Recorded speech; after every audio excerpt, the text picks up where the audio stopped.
The Eagle River Youth Coalition is a nonprofit here in the Valley that helps kids do the best that they can. And they have board members that really span the whole age bracket. I'm a board member, and joining me now is Gerry Lopez, and he's a board member too, and way younger than I am. What are you, a freshman at CMC? Yeah, freshman at CMC. Well, thanks for coming in on the show this morning, Gerry. Thank you for having me. How long have you been a part of the Eagle River Youth Coalition? I've been a part of the Eagle River Youth Coalition since last September, actually, just recently.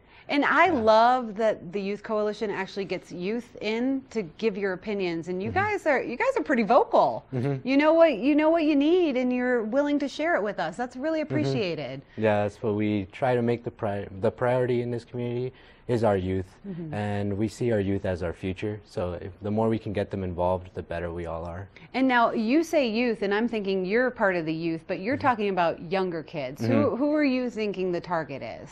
We like to start very young. I mean, we're talking about elementary, middle school, and early high school, but also youth older than me as well. They're all just this big ball that we really need to get together and give them a voice in this community. And do you think being a part of the board of the Eagle River Youth Coalition is going to give you a voice, and you're going to help some younger kids? Yeah, definitely. And we also have other youth that are part of the board that are younger than me, actually. And just having them on there, having them give out their voice, it really matters. Yeah. And after we hear what they want to say or what they want to see in this community, it gives us a clearer direction. Well, and it really helps the staff at the Eagle River Youth Coalition do what they need to do, you know, not waste their time on this other fluff. It's getting down with it. Now, when you grew up here in the Valley, correct? Yes, I did. Yeah, and where'd you graduate from high school? I graduated from Eagle Valley High School. Okay, and was the Eagle River Youth Coalition prominent when you were in high school?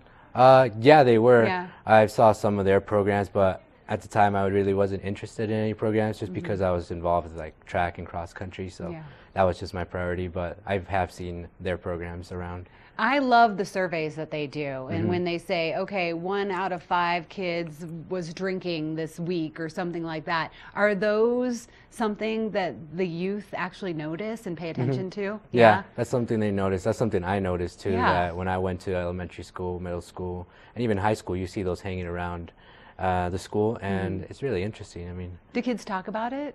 Sometimes they do. Sometimes they're like, hey, look at that. Wow, kids are smoking. Why are they doing that? You know? Yeah, sometimes you get surprised with the surveys, but I'm glad that we're still at a very low rate of. What made you be a part of the Eagle River Youth Coalition?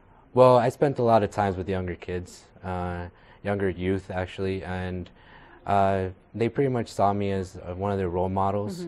So as soon as I saw this opportunity to be a youth advisor on the Eagle River Youth Coalition, I had to take it. At first I was pretty scared because I thought I wasn't going to get it just because I wasn't that experienced, but I'm glad to be here. It's all been a really great journey. It's been a good experience, and the Eagle River Youth Coalition really does good work for the Valley. I was just at they had a big meeting about vaping and marijuana a couple days ago. Yeah, did you go to that? I could not make it. I had class at that time. Yeah, okay, good. So at least you're studying. So more education. What do you think the biggest thing that we should look out for with the youth today is? The biggest thing to look out for the youth? Yeah. Well, we've been talking about risk factors, and pretty much, in my opinion, the biggest thing that does impact the youth is their families. As a family, we should be supportive of the youth if they do make a mistake. We shouldn't take it out on them, and we shouldn't hone them to be perfect. Okay. You know, we should let them make the decisions and support them along the way. That's awesome. What good advice from an experienced youth that is now with the Eagle River Youth Coalition. Thank you for coming in here this morning. Thank you for it's having Gerry me. Lopez. He is a part of the Eagle River Youth Coalition, telling us parents, lighten up on the kids a little bit. Everybody makes mistakes, right? We've got to support them. I love that advice. If you'd like any more information, eagleyouth.org, a great website for parenting and just to kind of understand what's going on in the kids' minds. Right now, though, the kids are probably all saying, I wish we had a snow day today. And Maddie Evans is out in Vail, and she's enjoying that snow.